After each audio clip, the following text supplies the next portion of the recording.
Yan, hello mga B. So, we will continue our discussion but through this instructional video since I was out for a week dahil sa Mimaropa. So, I have created this video along with other video lessons para mayroon tayong mababalik-balikan na ma-review din at the same time. So, this discussion is about the common injuries involved in recreation activities. So, syempre, once we involve ourselves in different recreational activities, dahil physical yan, most likely physical, kakambal niyan din yung iba't ibang mga injury na pwede nating makuha habang ginagawa yung iba't ibang mga activities na yon. So, first we have sprains. So, pag sinabi nating sprains, ito yung stretch or nainat or minsan napunit yung ligament ng ating mga joints. Yan. Ano ba yung mga ligaments? Kung makikita nyo din sa picture, yung red na part, ito ay mga muscles. Ito namang puti na mga linya na yan na yung tinatawag nating ligaments or sa Tagalog, yan yung mga litid. So, pag mayroong punit or na-stretch ng gusto yung mga litid na yan at sobrang sakit yan, usually sa mga joints na parts. So, yan yung tinatawag nating sprains. So, sprains are caused by trauma such as pag may nalaglag yung athlete halimbawa or fall or blow to the body that knocks a joint out of position or halimbawa biglang tumalon, nagkamali ng apak yung paa, nag-twist ng konti. So, na-stretch yung litid or yung ligament or pwedeng may punit. Yan. So, yun yung tinatawag nating sprains. So, ang sprains ay may iba't ibang degree yan. So, the first degree, yan yung minor or pinaka-mild lang, hindi ganun talaga kalala. And the third degree naman, yan na talaga yung pinaka-malala na sprains. Kumbaga, parang may mga iba nga na naputol talaga yung litid or yung ligaments nila. So, areas of the body na most vulnerable sa sprains are yung ankles natin and knees, yan yung tuhod, or yung mga wrist, ito yung pulsuhan. Kasi nga, naandito yung mga joints na usual nating nagagamit kapag involved tayo sa mga physical activities. Yan. So, signs ng sprain include varying degrees of tenderness and pain. Siyempre, masakit yan, ano? Bruising, yan, may mga time na may pasa na yan, na pumapasa, and swelling and inflammation, namamaga. And we have the inability to move a limb or joint looseness. Ibig sabihin, looseness. Ibig sabihin, medyo parang masyadong malambot at hindi na natin minsan magalaw yung joints natin. Yan. Also, laxity or instability na ng mga joints. So, yun yung mga sintomas na or signs na nagkaroon ng sprain ang isang individual. So, aside from sprains, meron naman tayong tinatawag na strains. Yan, ST to. Kanina ay SP, ngayon ST. O, strains. Ito namang strains na to, halos katulad din siya ng sprain. Nga lang, kung sa sprain, yun yung mga litid or ligaments, ito naman, tear or pagkapunit ng muscles naman ito. Okay? Kanina litid, ngayon ay mga muscles. So, a cord of tissue connecting muscles to the bone. So, it is an acute or non-contact injury that results from overstretching or overconstruction of muscle. So, minsan yung iba sa sobrang pagkaka-stretch or sa sobrang movement na ng galaw nila, napupunit yung mga muscles. Yan, yun yung strains na tinatawag. Ano naman ngayon yung mga sintomas ng strain? So, syempre, katulad ng sprain, masakit yan. So, it includes pain, muscle spasm, and loss of strength. Dahil nga, pwedeng, alam ba, napunit yung muscle mo, mawawalan ka ng lakas kasi yung muscle yung talagang nagpapagalaw sa atin. Yan. Yun siya yung nagkukos na gumalaw yung mga body parts natin kasi siya yung humihila. Ngayon, kapag napunit yan, tendency, may part ng katawan mo na hindi mo na magalaw kasi nga napunit yung muscle na dapat magpapagalaw doon sa part ng body mo na yun. Halimbawa, daliri, ganyan, or kamay, yan.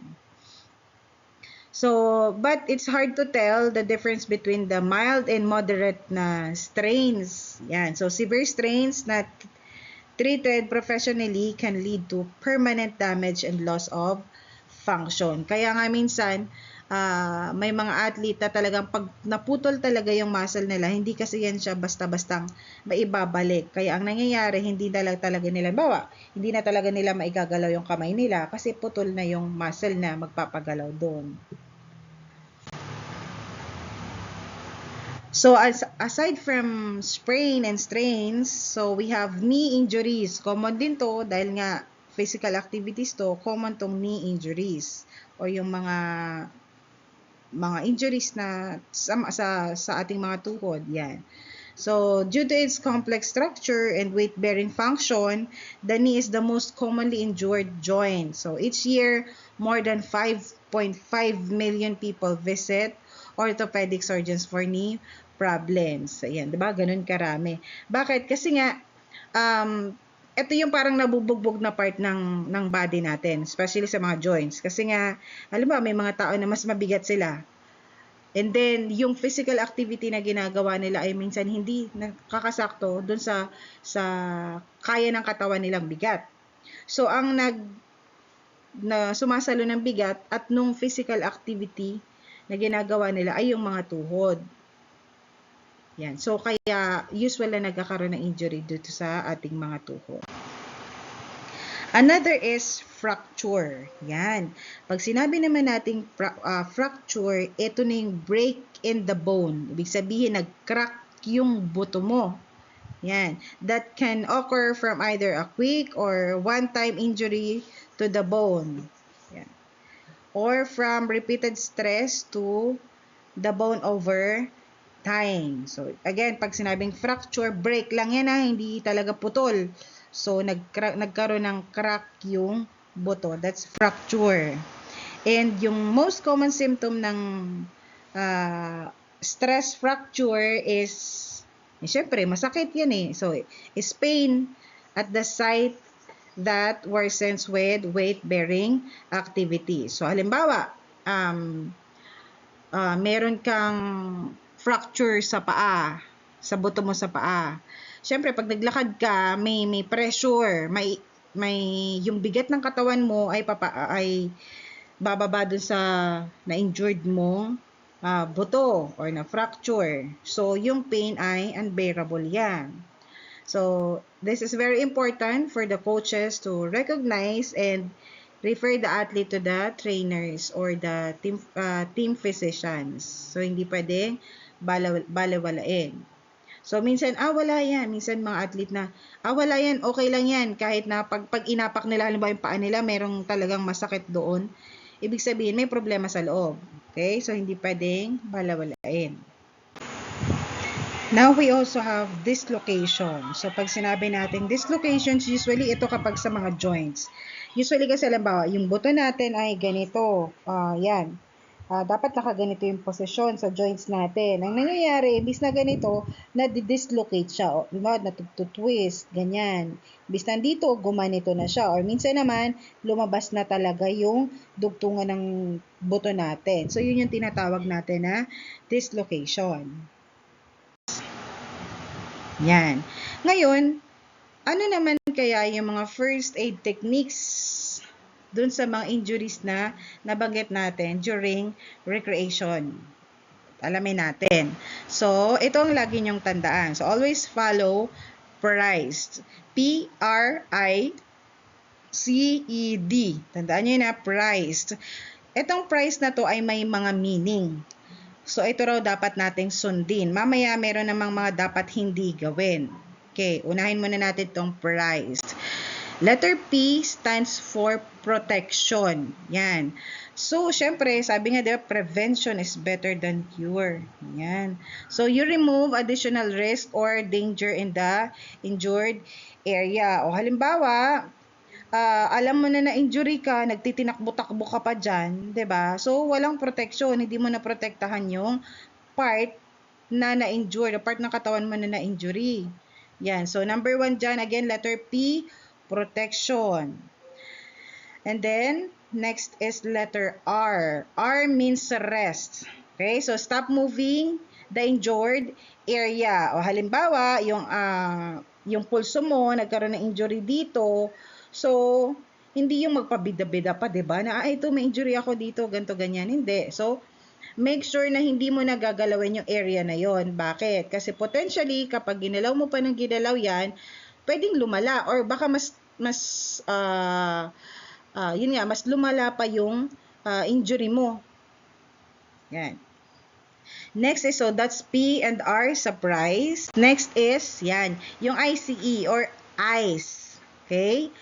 So, itong ice naman, so kung napahinga mo na, ang isusunod natin gagawin ay ice. So, apply ice to the injured area for 20 minutes. Kaya kung mapapansin nga natin yung mga medics natin kapag may mga sports activities, may mga maliban sa first aid kits ay meron yan silang naka-ready kaagad na mga ice. Okay? So may mga cold compress yan sila.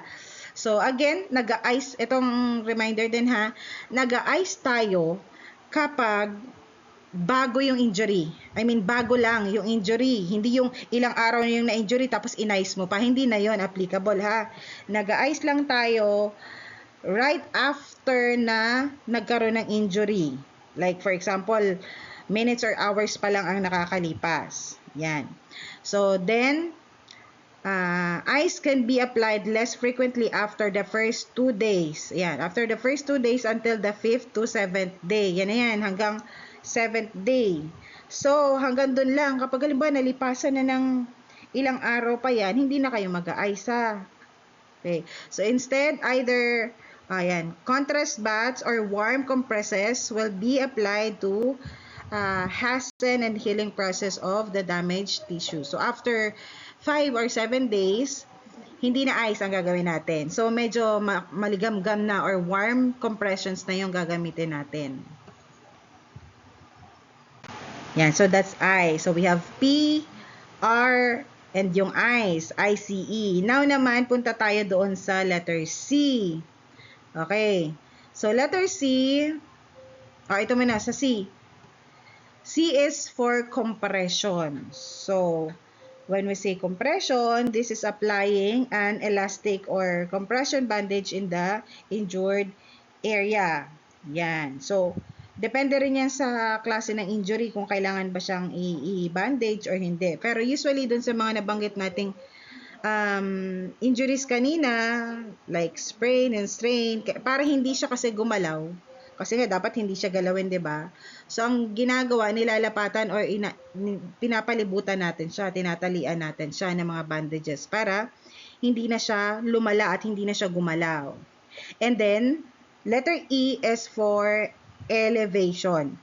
Yan, when I say elevation, you're going to raise the injured area above the heart level. Well, usually itong ginagawa tong elevation kapag may bleeding. Kapag may bleeding kasi, kapag mas, salba sa kamay, dito, tapos binaba nyo siya na mas mababa sa puso, ang tendency, yung dugo kasi niyan ay tuloy-tuloy na lalabas. So, kaya tayo nag-elevate ng part na injured area, especially pag may sugat or bleeding nga yung injury, ay para ma-lessen yung pagdurugo ng injured na area ng or part ng ating katawan. Yan. Kaya dapat mas mataas siya sa level ng puso. Halimbawa sa paa. So, anong gagawin, ma'am? Itataas namin yung paa. Siyempre, you're going to lie the patient down. Pahigain niya siya at i-elevate ng konti yung paa niya na mas mataas doon sa puso niya para hindi tuloy-tuloy yung bleeding. Ganon din kasi, mag-i-ease din ang pain yan kapag, or mababawasan yung kirot kapag ganon yung ginawa natin. And so we have P, R, I, we also have C and E. Ngayon naman yung sa letter D, this is diagnosis. Yan. D is diagnosis. So acute injury should be evaluated by healthcare professional. So when we say diagnosis, i-analyze natin kung gaano ba kalala yung injury. Usually, ang gumagawa na talaga nito, yung mga professionals talaga, like mga nurses or doctors, yung mga yan. Kasi sila yung mas nakakaalam kung paano na nilang gagamutin yung injury. Okay? So, diagnosis. So, yun yung tatandaan natin, the word price.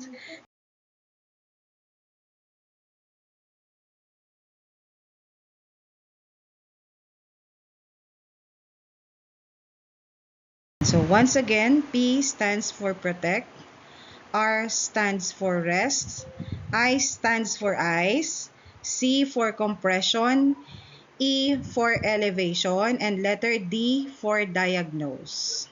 Now, punta naman tayo sa mga hindi dapat ninyong gawin. So, meron naman tayong another acronym.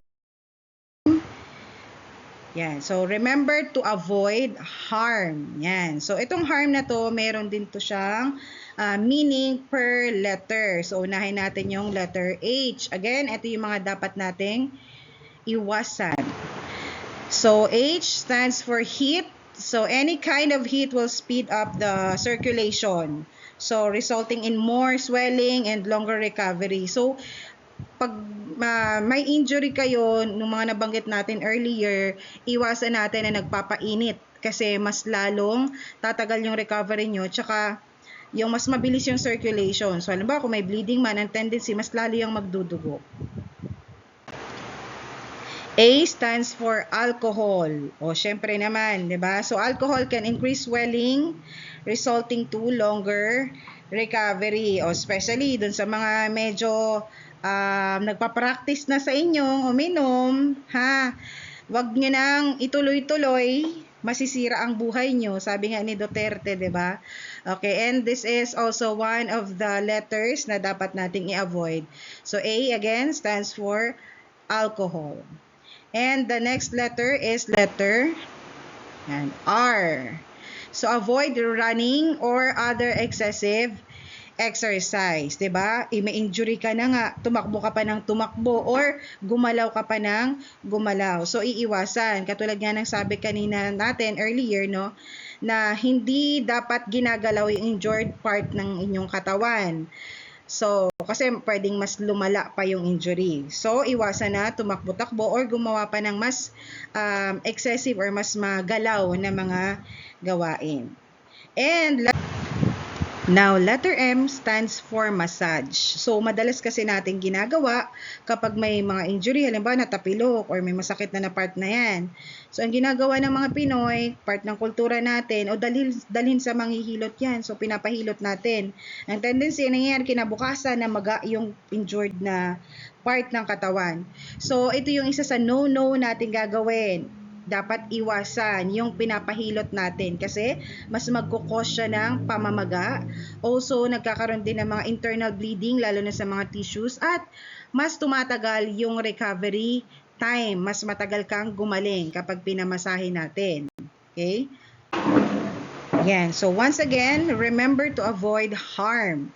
H for heat, A for alcohol, R for running or other excessive activities, and letter M for massage. Walang hilot. Now, the question is, what are the first aid measures or ano yung mga pwede nating gawing lunas kapag na-experience natin yung mga nabanggit nating mga injuries kanina. So, the first aid for sprain and strain, so yung mga minor sprains and strains can be treated at home using the following measures. So, start the treatment as soon as possible kasi talagang kinakailangan niya ng agarang lunas. Okay. So, the less swelling, the more blood can get to the injured part to start the repair process. So, ito yung mga gagawin natin. First is apply the price method.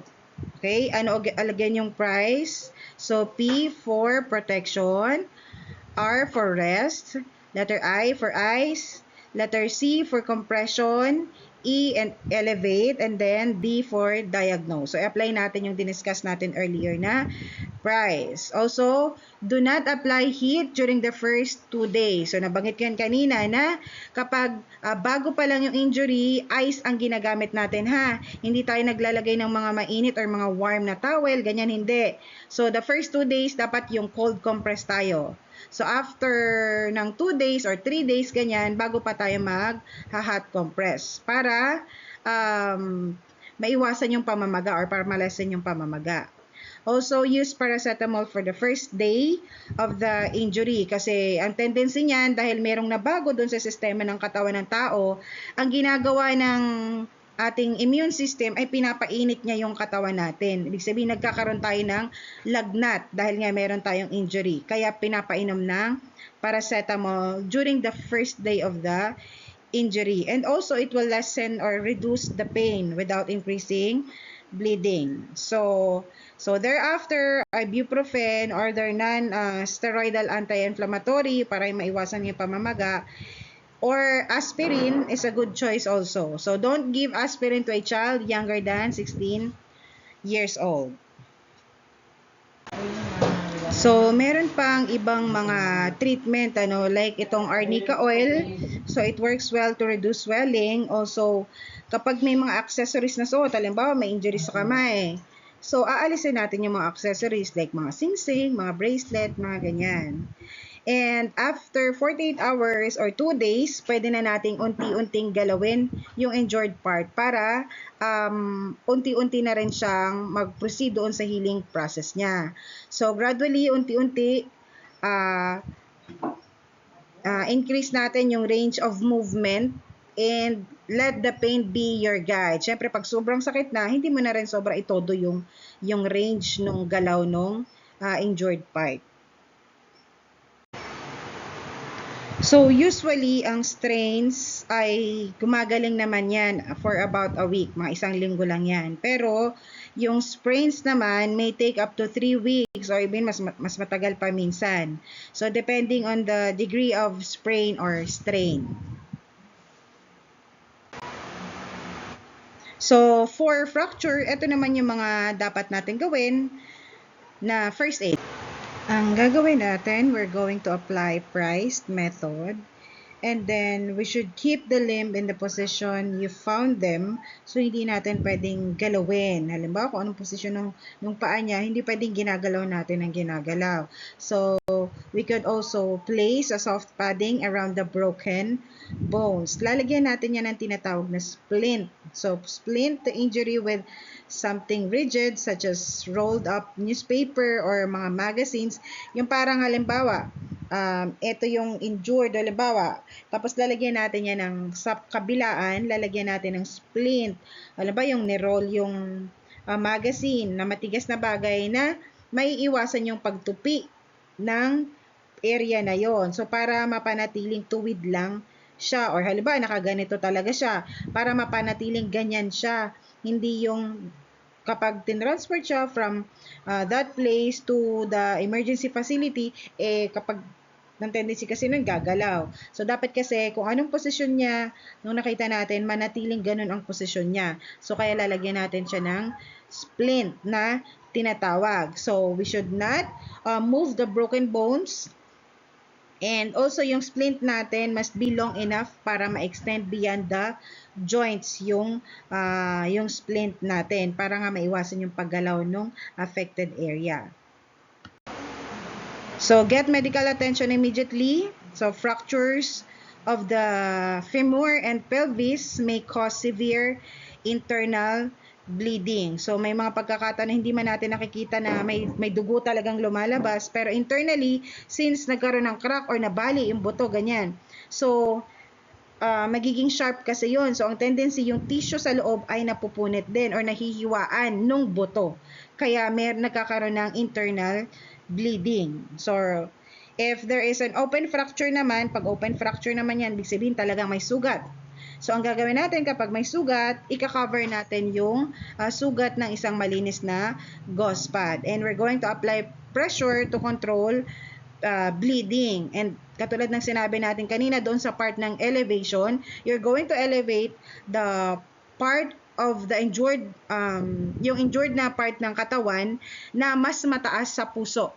Okay? Kung paa man yan, so you're going to lie the patient down and then iaangat yung paa niya para mas makontrol yung bleeding. Also, do not try to push back the bone into the wound and do not attempt to clean it. Ibig sabihin, alam ba, may butong nakausli, lumabas. So, hindi yung bida-bida tayo, ay, ibalik natin yung buto, tinulak mo yung buto ulit pabalik dun sa loob. Hindi pwedeng ganon. As isya, kung anong nakita mong itsura nung paa niya, hindi mo na siya dapat gagalawin. Yun na yun. Okay? Hindi mo pwedeng ipersa na ibalik yung buto sa loob. Or Halimbawa, merong kunyaring alikabok or buhangin doon sa buto niya or sa mga ganun. Linisin natin to, hindi pwedeng ganun. Okay? Yan. Also, do not give the person any food or anything to eat or anything to drink. Okay? In case surgery is needed. So, kumbaga parang preparation kasi yon. Kapag kasi biglang kailangan ng opera, hindi pwedeng pakainin yung mga patient natin. So, in preparation for that, baka kailangan siya operahan. So, talagang ina-avoid natin na painumin or pakainin yung mga patient natin. Ayan. So, those were the common injuries involved in recreation activities. So, nalaman na natin yung mga basic na mga injuries na pwede nating ma-experience while we are doing or while we are involved or participating in a recreation activities. So, nalaman din natin yung mga kailangan nating tandaan like the PRICED, PRICED, at yung dapat nating iwasan. Let's always avoid harm. So, see you in our next video lesson sa MAPE Grade 10.